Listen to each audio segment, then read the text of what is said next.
Hey guys, it's Mahel here, and I know it's been a while since I last did a video. The last video actually went up on the 5th of October, which was 2 months ago, and I've only uploaded 2 videos to this channel, so I'm extremely sorry for that, but there is a reason for it, and I'm going to explain it in this video. As this video, I'll be taking you through my university choices and who I decided to firm and who I decided to insure. And I've been busy with that whole process, and that is why I haven't been uploading, as well as school as a whole and a bit of laziness watching shows like Luther, Designated Survivor and Riverdale, although that has been terrible. But nevertheless, I'm going to get straight into the video and take you through my choices, as I was given the choice of choosing 5, which I went for instead of the 1, because you pay £13 I think it was if you choose 1 university choice, and any more than that is something like £23. But I went with the full 5, so then I have a variety of choices, and then I decided to pick out 2 of them, and now the rest of them I either withdrew from or I rejected. Before I take you through my university choices, I'm going to take you through my A-levels. So I'm currently in year 13 and I am studying 3 A-levels and 1 A-level equivalent. It's a diploma, level 3 qualification, but universities do accept it as an A-level, and that is the most important thing, because I'm going to talk you through it. If you have it offered to you in your school, I reckon you should do it, as it is much easier than your typical A-level. So the 3 A-levels that I do are business, religious studies, and media studies. And you may be thinking, that's a bit soft, and even if you're in year 11 and you're thinking, oh, I want to do these A-levels, but they might be a bit soft, believe me, it's a perfect combination. Like, you can do it. Media studies is the only one that's considered soft, and as long as you have only 1 soft subject, then it's fine. If you have 2 or more, then it becomes a real problem. But business and RS aren't considered soft. And then the 4th subject I do is something called IFS diploma. I did the certificate in year 12, which is a AS equivalent. And because I did this, I was able to go on to doing the diploma, which is an A-level equivalent. It's basically a subject which explores finance in the world and money management, of all these sort of things around finance. And the reason I say you should do it is because right now, my worst subject is religious studies. It's very hard, you have to remember a lot, and you've got 3 exams where you have to do 2 essays in both, in each exam, I believe. And well, it's kind of looking like a poor grade right now. Whereas IFS is very easy. The certificate, I did absolutely no revision. I didn't pay attention in lessons at all, and I still got a B. And you may be thinking, oh, only a B. But that's the thing. I got a B without actually paying attention in lesson.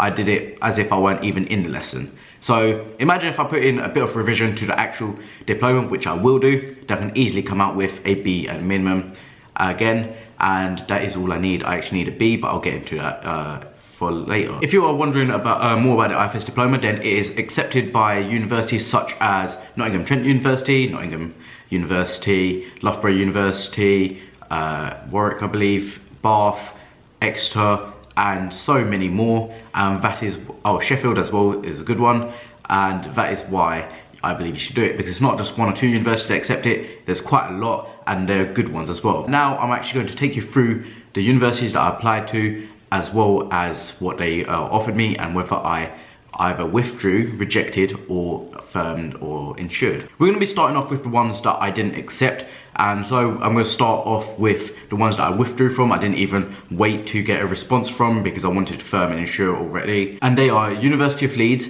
and Bristol University, and I actually rejected the University of Sheffield. Leeds University was my number 1 choice, but I actually changed my mind in the end. It was my number 1 choice for a while, and that is because I really like the actual city itself. But the reason I decided to withdraw from it before receiving a decision is that I actually found that it was way too far for my liking, as in no one would be able to take me there, and I would have to get a coach there because trains are extortionate, but a coach would take at least 5 hours, and my parents would want me to visit more than just termly, and therefore 5-hour journeys quite frequently would become very tedious, and therefore I decided to choose something which is closer to home, and I will explore that at the end. The other option that I also withdrew from was the University of Bristol, which again, I only applied to it because my brother told me to have a 5th, and as I had already received a low offer, I substituted Oxford Brookes University, which is what I originally applied for Bristol, to see if I would get the offer. But then again, I decided that I wanted to go somewhere else, and that's why I withdrew from Bristol, so that I can make my firm and my insurance. So that brings me on to the one place that I did get an offer from, but I rejected, and that was the University of Sheffield. Now, you might be thinking why I actually rejected the University of Sheffield, and that is because whilst I had no intention of going there anyways, they really did not, they weren't really great with their offer, in the sense that it was ABB, which is nice. However, they said it would be ABB from 3 A-levels, or it would be a A and a B in 2 A-levels and a B in IFS. However, in that condition, they had that the B in the A-level would have to be in religious studies, which I have no idea why it has any relevance to business. And by the way, I forgot to actually mention this, I was applying for a business course. Most of my courses were management, but it's still on business. And I really did not understand why Sheffield wanted me to get a B in religious studies when it has no relevance to business. They didn't even ask for a specific grade in business, and they completely just left out media, for example. So if I weren't to get my grades from 3 A-levels and I was get to 2 A-levels and IFS, then I'd have to get a B in RS. So I was like, no, just no.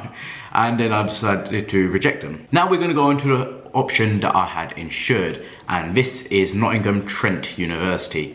Now some of you may be thinking, ha, Trent, and believe me, George McCarran, a friend of mine, a guy called George on YouTube, or GCSE Countdown founder, he sent me 14 Nottingham Trent University memes when I had gotten the offer, and they are quite funny, but I actually believe that it's a decent insurance, like a very good insurance rather, and I'm going to explain why.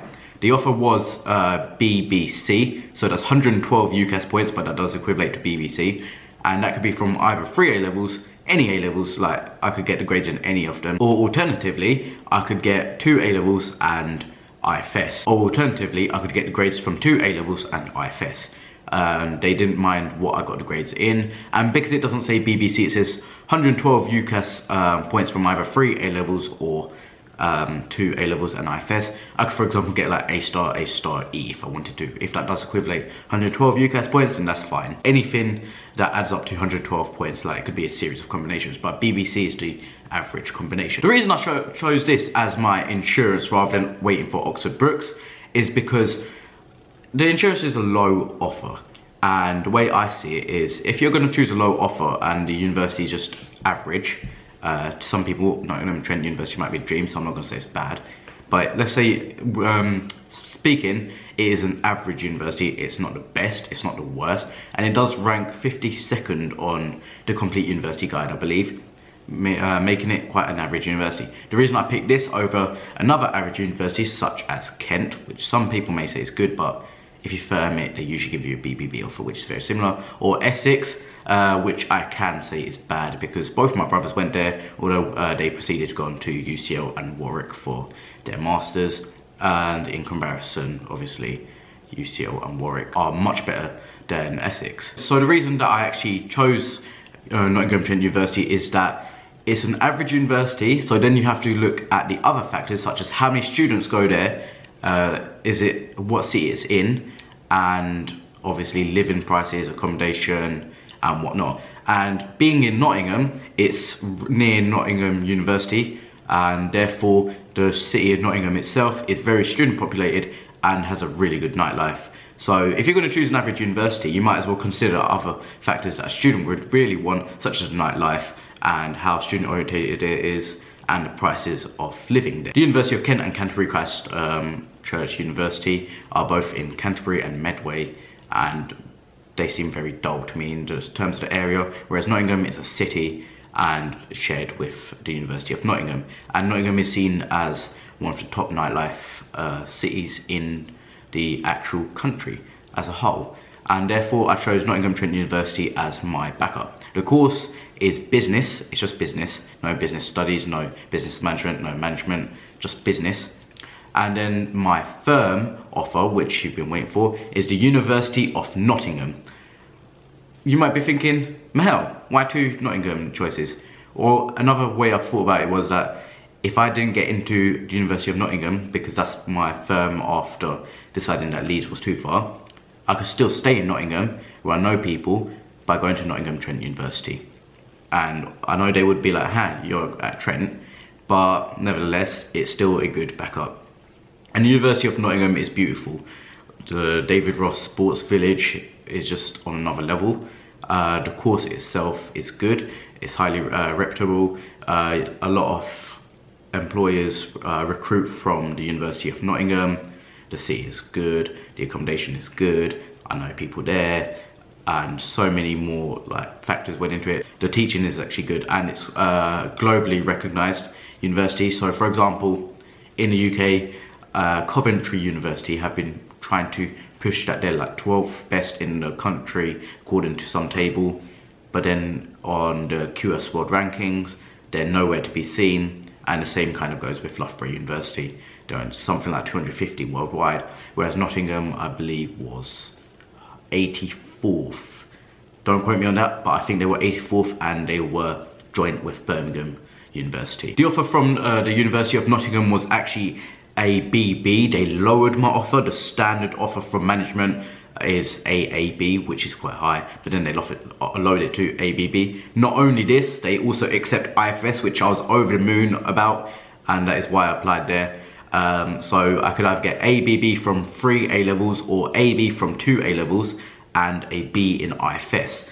And again, this made me happy because obviously, if I got a B in the certificate without even being in a lesson technically, all I did was play Pokemon. I'm being serious. I played Pokemon every lesson last year, and I still got a B without any revision. Then with a bit of revision, a B in the diploma should be very achievable, leaving me to get a B across 2 A-levels out of 3. So for example, let's say RS, I can't pick up on that, then all I have to do is get AB from media and business. And considering media is 50% coursework, I believe it is this year, if I get the coursework to a high standard, let's say an A, and then I do well in the exam, let's say a high B, I could end up getting an A overall. Although I did get a D in the AS, I'm redoing it all, and I hope to get an A in media. Alternatively, if I don't, then a B is fine, and then I can just get an A in business. But I've got quite a few fallback options, to be honest, and that is why I chose the University of Nottingham. All of those factors I've mentioned before, and the fact that they accept IFS. Again, I really advise that you do the IFS diploma, if possible, because even the University of Exeter, which IBSMO, I think that's how you say it, hates, but they see it as an equivalent to an A-level in economics, which I can tell you right now, having spoken to people who have done economics and haven't done it before, it is nowhere near as hard as economics, which I think is it's a joke really, because IFS is so much easier, and for people that do economics to be told that their course is the equivalent of IFS is just pure wrong. It's plain wrong, which is why I would say do IFS and then apply to the top universities such as Nottingham, Sheffield and Leeds and more. Just to mention, I actually got my offer from Nottingham Trent University 1 day after applying, only 1 day, and then I got my offer from the University of Nottingham only 4 days after applying. Same with Sheffield. There was a space of 4 minutes in between the offers from Nottingham and Sheffield, but 4 days from the University of Nottingham. Considering I was predicted a BC from a 3 A-levels and a B in IFS, so a BBC technically, I find that quite amazing. And the fact that they went to give me a lower offer as well, the University of Nottingham, I love them already. But it's not like they were trying to lure me in. I already wanted to go there if I didn't want to go to Leeds. I'm going to wrap up the video as I am running out of memory, I believe. And I believe I've talked about everything. It's currently December, so I will make a follow-up video later on to let you know how I am doing. And I'm going to say one thing. If you haven't submitted your UCAS yet and you're worried about your personal statement, don't worry about it, honestly. Teachers say, your personal statement is so important. It's... Right, my personal statement, it was good, but it had a lot of errors in it. Like, I submitted it to the student room's personal statement reviewer, and they pointed out a lot of errors in it. I submitted it, I still got offers in 1 day and 4 days. So they obviously don't care about it too much as long as it's legible. So Minor errors like capitalization and whatnot, it really doesn't matter, don't stress over it. That is it for the video. Thanks for watching. This has been me, Mahel Khan, with my video on applying to UCAS and universities. And follow me on my social media, that's at Mahel X on Twitter, at Mahel Khan on Instagram, and like, comment and below and subscribe. And once again, thank you for watching. This has been Mahel, and I'll see you in the next one, whenever that is. Peace.